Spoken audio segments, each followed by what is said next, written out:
আন্তর্জাতিক অভিবাসন সংস্থা আইএমওর সহযোগিতায় লিবিয়ায় আটকে পড়া ১৪৫ জন বাংলাদেশি নাগরিককে দেশে ফিরিয়ে আনা হয়েছে বলে জানিয়েছে পররাষ্ট্র মন্ত্রণালয়।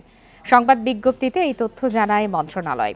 আটকে পড়া শতাধিক অনিয়মিত বাংলাদেশি স্বেচ্ছায় লিবিয়ার বেনগাজি থেকে ফেরার আবেদন জানিয়েছিলেন।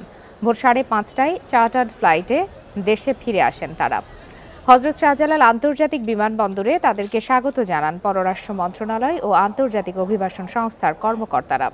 দেশে ফেরা বাংলাদেশিদের বেশিরভাগই সমুদ্রপথে অবৈধভাবে ইউরোপ যাওয়ার জন্য মানব পাচারকারীদের খপ্পরে পড়ে লিবিয়ায় অনুপ্রবেশ করেন।